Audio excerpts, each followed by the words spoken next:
여러분 안녕하십니까? 오늘 52번째 강좌입니다. 오늘의 주제는 삼국통일과 불교라고 하는 말씀을 드리려고 합니다. 우리가 이제 삼국시대, 고구려, 백제, 신라 이렇게 이제 세 나라가 정립해 있는 상황에서 가장 큰 과제 가운데 하나는 통일이죠. 우리 민족이 통일을 이루는 것이 최대의 과제였을 텐데, 그 중에서 객관적인 전력으로 봤을 때에는 가장 약하다고 평가되는 신라가 이제 그 불교를 앞세우면서 통일의 대업을 이룩하거든요. 그러니까 이 점에 관해서 우리가 여러 가지 면에서 고찰을 해보려고 하는 거죠. 그러니까 이제 통일을 신라가 이룩했던 실질적인 원인으로는 아무래도 나당연합군을 구성했던 외교적인 승리를 들 수 있을 거고, 그 다음으로는 무열왕이나 문무왕과 같은 위대한 지도자들의 리더십이 뒷받침이 됐을 거고, 또 이제 직접적인 통일의 주역이라고 말할 수 있는 화랑의 우두머리 국선이었던 김유신 장군 같은 명장이 있었다라고 하는 것도 역시 우리가 염두에 넣어야 되겠죠. 그러나 우리는 여기에서 이념적인 면에서 신라의 지도층과 백성들이 불교를 어떻게 수용했을까? 그리고 그 불교 수용을 어떻게 삼국 통일의 대업으로 연장시켜 나갈 수 있었을까? 이 점에 관해서 살펴보려고 하는 것입니다. 우선 첫 번째로 저희들이 염두에 둬야 되는 부분은 뭐냐 하면은 이 신라의 불교도들이 법화경에서 가르치셨던 회삼귀일이라고 하는 그 가르침을 통일의 이데올로기로 전향시켰다고 하는 점이 주목됩니다. 그러니까 회삼귀일이라고 하는 건 여러분들 익히 알고 계시는 대로 소승불교의 성직자라고 우리가 통상 얘기하는 성문이나 연각, 그리고 대승불교의 이상적 인격인 보살, 이 삼승이 법화라고 부르는 일승으로 회향되는 것을 가르친 것이지만, 거기에서 그 삼승을 신라, 고구려, 백제라고 부르는 이 세 나라의 각축으로 우리가 바꾸어서 생각을 했을 때 회삼귀일, 이것이 결국 하나로 통일될 수 있다라고 하는 것을 법화의 가르침을 통해서 확인했다고 하는 통일 이데올로기의 정립입니다. 다음으로 이것을 아주 구체적이고 실천적으로 전개한 불교 교리로는 화엄에서 말했던 육상원융이라고 하는 이 이론을 신라의 모든 국민들에게 애국적인 국가관으로 변화할 수 있도록 유도했다고 하는 점입니다. 무슨 말씀이냐 하면은, 이 화엄경에서 가르치셨던 육상원융의 이론에 보면은, 육상이라는 건 6가지 모습이잖아요.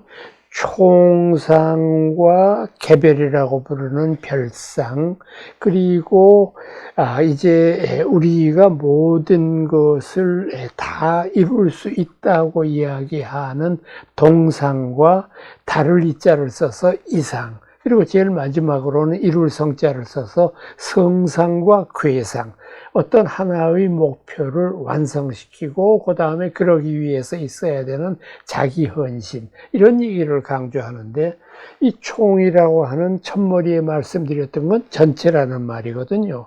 그 다음에 별이라고 하는 것은 개별적이라는 말이지 않습니까? 그러니까 이것을 신라의 불교인들이 어떻게 받아들이느냐.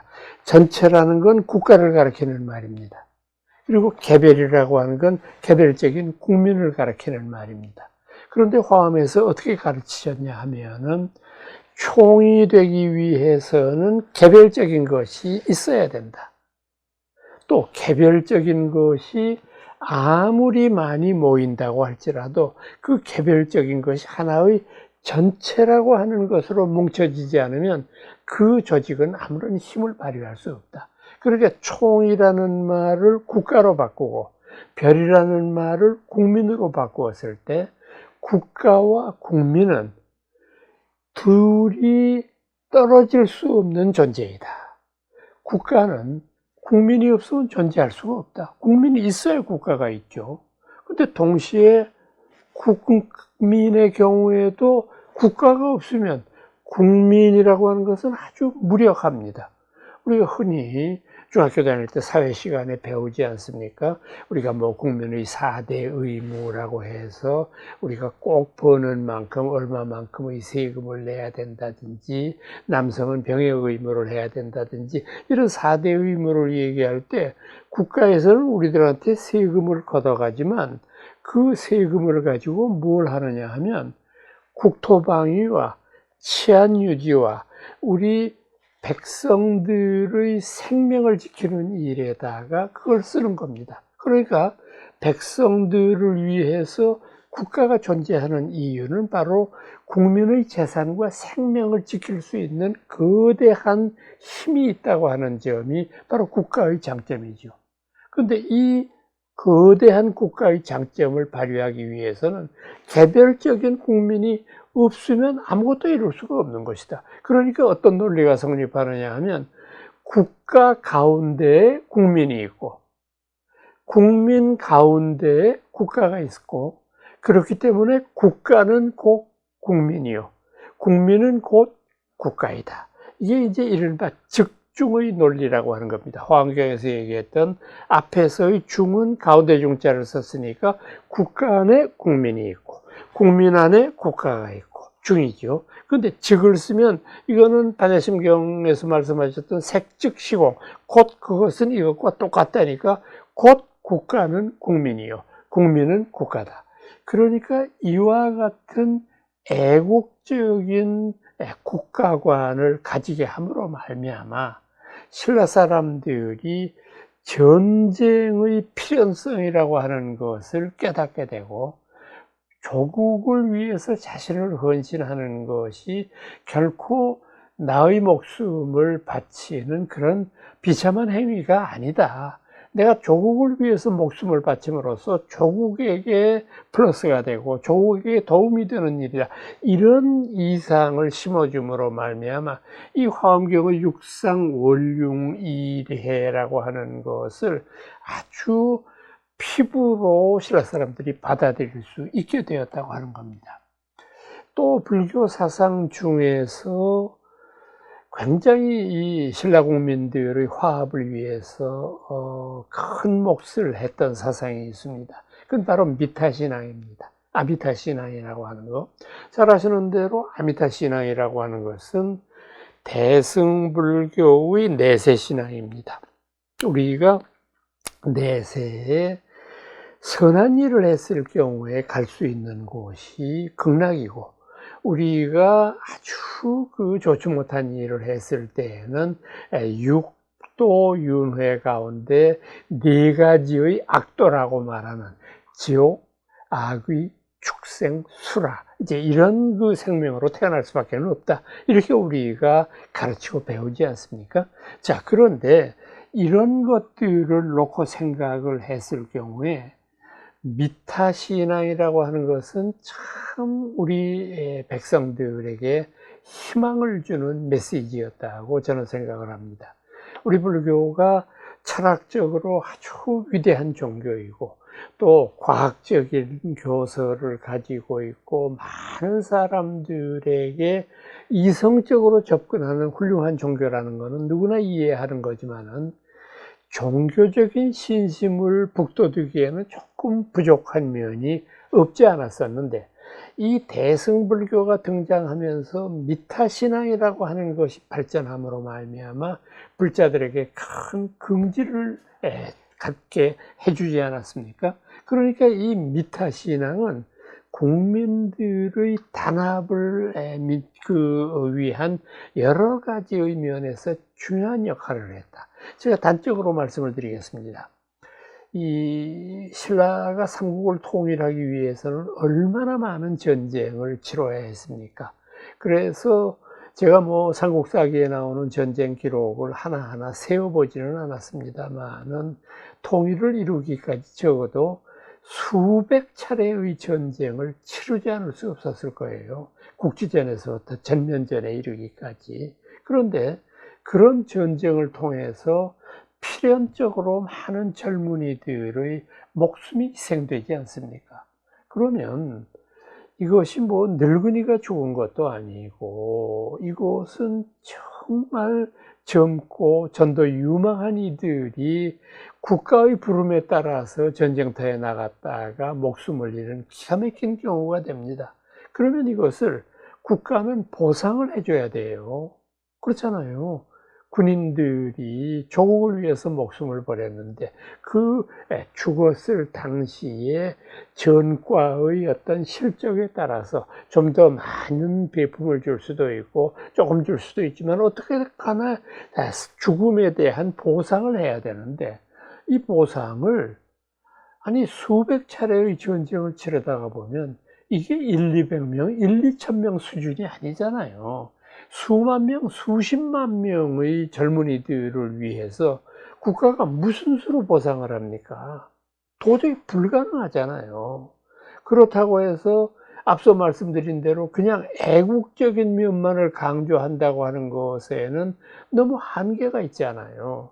그래서 참 정부 입장에서는 이것이 굉장히 어려운 과제였을 거예요. 이 문제를 어떻게 해결하면 좋을까? 그런데 이 문제를 불교가 속 시원하게 해결을 합니다.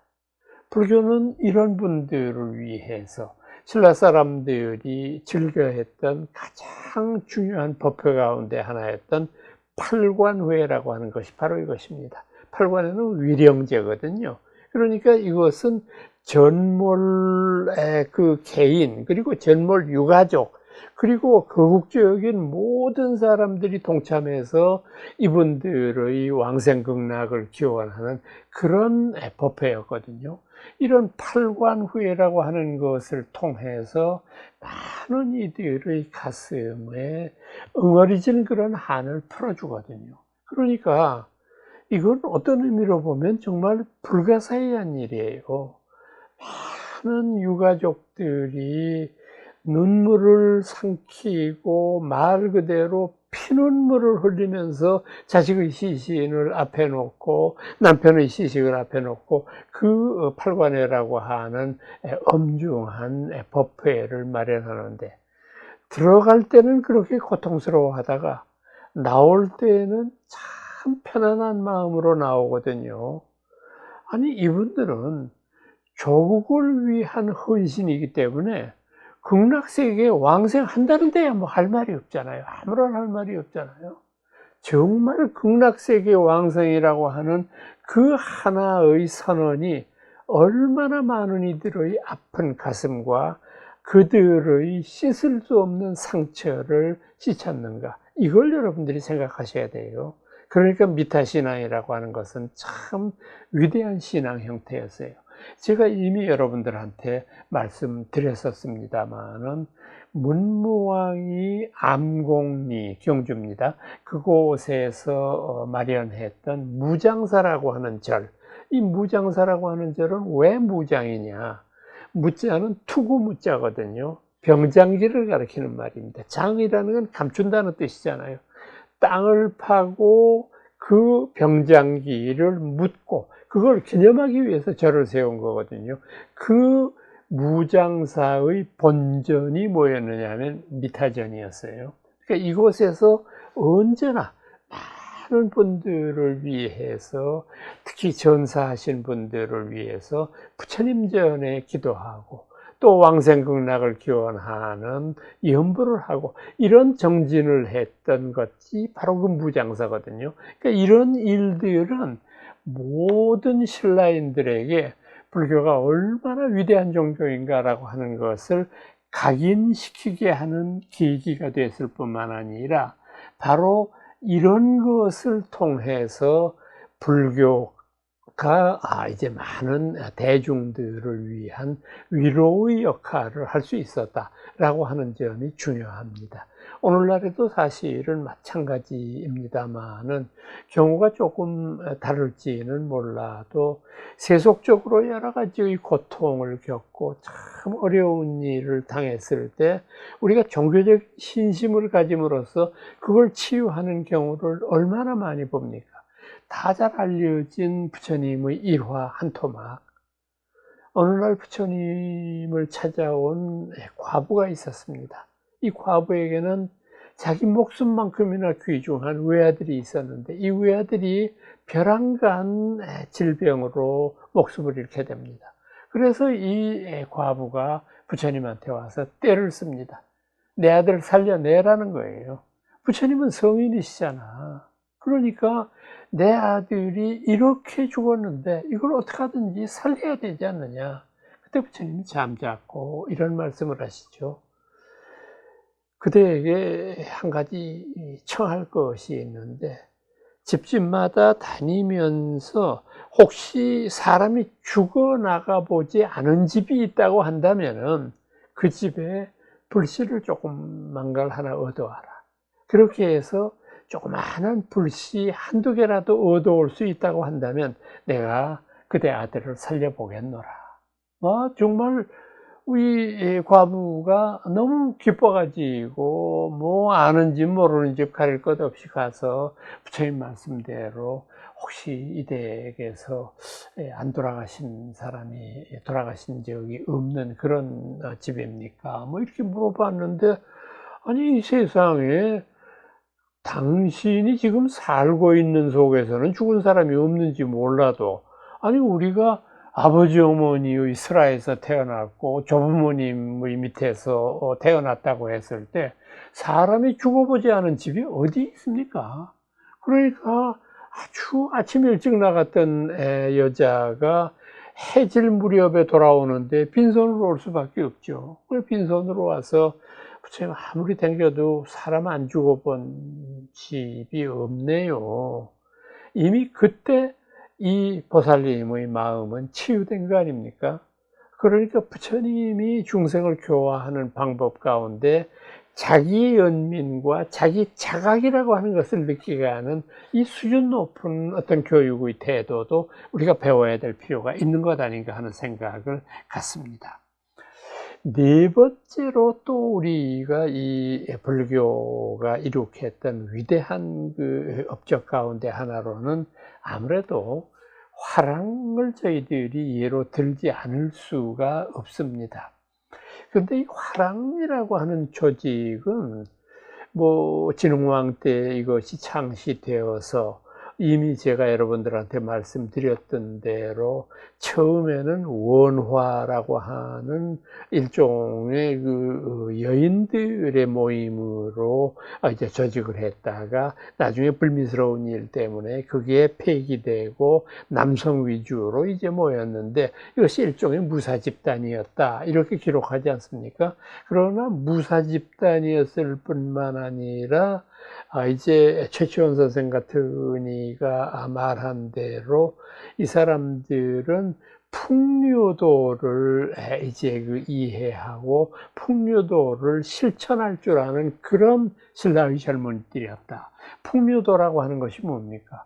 시인 묵객들을 우리가 풍류객이라고 부르는 대로 이 사람들은 참 아름다운 자연 속에서 자연을 찬탄하는 시맥구도 읊을 줄 알고 또 싸움만 하는 것이 아니라 공부를 통해서 자신의 어떤 정신세계를 끊임없이 이제 그 개발해 나가는 것도 노력하고 하는 그런 모든 것들을 우리가 풍류라고 말하는데 그러면은 쉽게 말해서 이 신라의 화랑은 문과 무를 겸비한 이들이라고 볼 수 있는 거죠.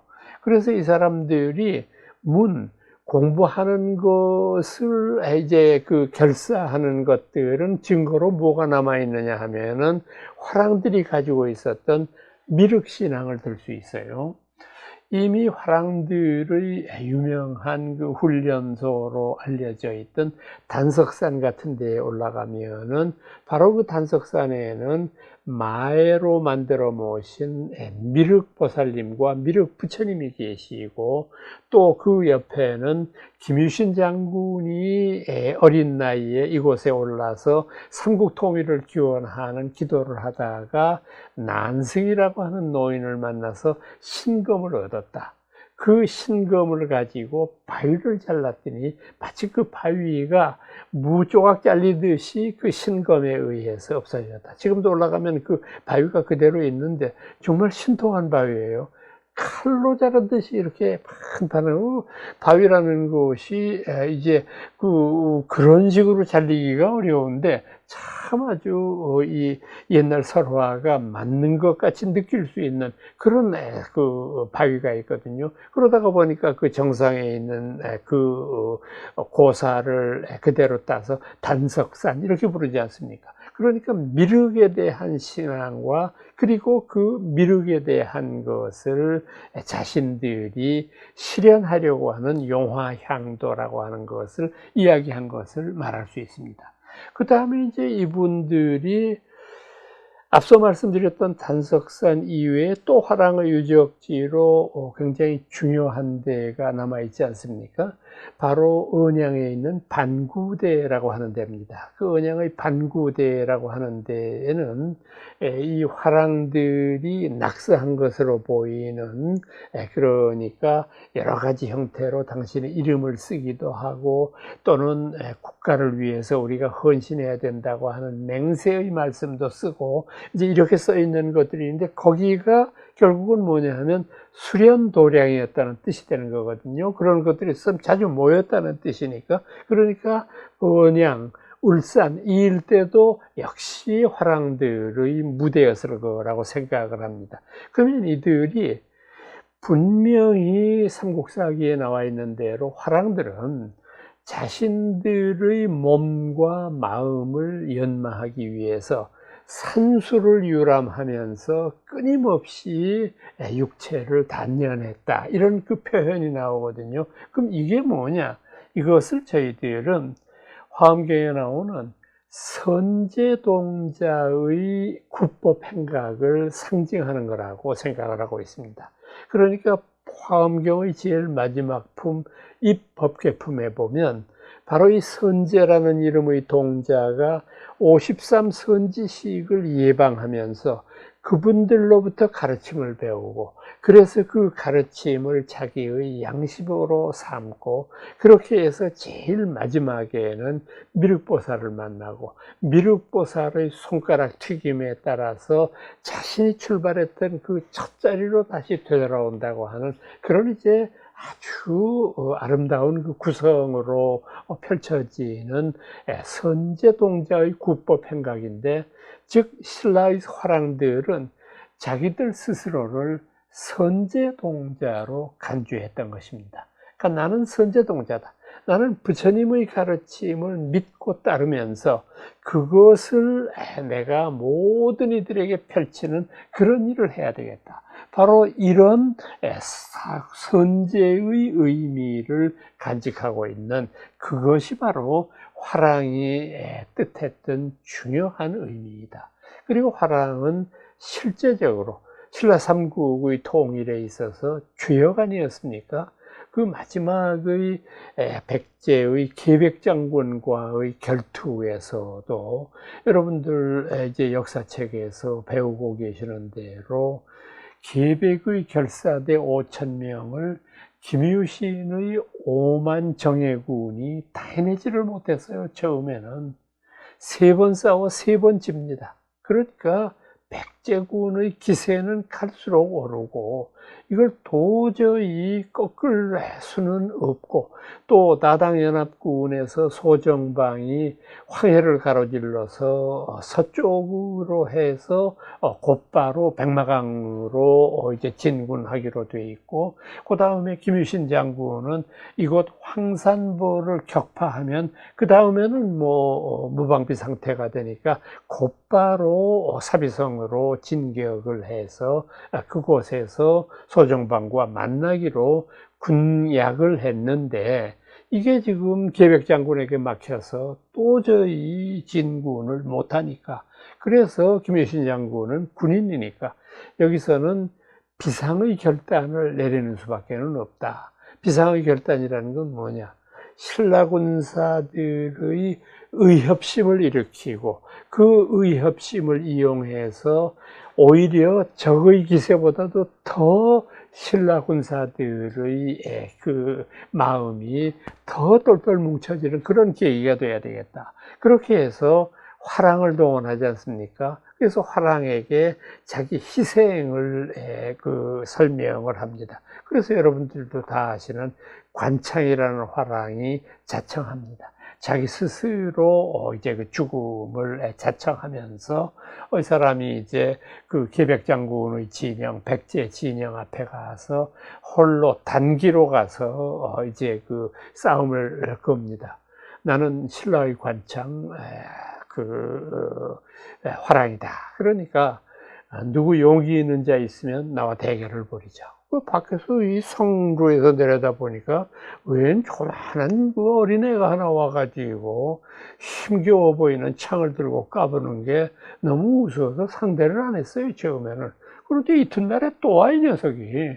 그리고 뭐 세 번째는 그냥 곧바로 말을 타고 질주를 해서 화살이 쏟아지는 문 앞까지도 뭐 나오니까, 이거 백제군들이 보다 못해서, 이거 어린 놈이 너무 당돌하구나 싶어가지고 몇몇이 나와가지고 싸워서 처음에는 관창이 이겼다가 뭐 여러 수의 힘을 당해낼 수가 없으니까 관창이 결국은 장렬하게 전사를 하죠. 그래서 이 전사한 관창의 시신을 계백장군이 돌려보내죠. 이거를 이제 김유신 장군의 휘하로 다시 돌려보내는데, 신라의 병사들이 그 관창의 비참한 죽음을 보면서 피눈물을 흘리게 됩니다. 어떻게 이 젊은이가 목숨을 초계처럼 버리는데, 우리가 국가의 녹을 먹고 국가의 총사령관인 김유신 장군의 휘하에 있으면서 그렇게 아직까지 목숨 보존에만 정신을 쏟고 있느냐. 이래서 신라 사람들의 사기가 하루 사이에 변하고 그 다음에 그 기계로 곧바로 계백의 결사대를 섬멸하지 않습니까? 그러니까 지금 이런 경우에도 보면 그 화랑이 했던 역할이 얼마나 그 나라와 나라 사이에 최후의 전투인데, 이 전투를 뒤바뀔 수 있을 정도의 그런 영향을 화랑들이 직접 구사했느냐. 그러니까 화랑은요, 아주 통일을 이루고 신라가 멸망한 그때까지도 신라의 가장 중요한 그런 그 조직으로 남아 있었던 거죠. 마지막으로는 이 신라의 불교는 통일 이후에 민심을 수습하는 그런 일에도 역시 큰 몫을 했습니다. 신라가 삼국을 통일한 것이 통일이라고 하는 쾌거로 모든 일이 끝난 게 아니지 않습니까? 백제와 고구려의 그 유지, 그들의 땅에는 당나라 군사들이 아직도 물러가지 않은 채 고구려의 땅에는 안동도호부를 세우고, 또 백제의 땅에는 그것에대로 웅진도독부를 세우고, 심지어는 신라 땅에까지 계림도독부를 세워가지고 떵떵거리고 남아있으면서, 형식적인 남아있는 이유는 뭐냐면 반군을 제압하기 위함이다, 뭐 이렇게 얘기하면서 남아있고. 그러니까 이게 도무지 통일 이후에도 민심이 흉흉하니까 갈피를 잡지 못하거든요. 그때 불교가 바로 불교가 가르치는 화해와 관용의 원리로 당시의 나라 망한 사람들을 위로하기 시작하는 겁니다. 그래서 백제와 고구려의 유민들이 자신들의 가슴 속에 있는 원한을 싣고 또 그런 것들을 모두 사람들이 동참한 통일신라라고 하는 새로운 조직 속에서 나라 발전을 위해서 일할 수 있는 터전을 마련하게 되는 거거든요. 아마도 이런 것들은 역시 우리 불교가 삼국 통일에 기여했던 아주 중요한 몇 가지의 체제 덕목이었다고 생각을 합니다. 오늘은 여러분들께 신라의 삼국 통일과 불교의 사상적 기여, 이런 주제를 가지고 말씀드렸습니다. 저는 다음 시간에 다시 찾아뵙겠습니다.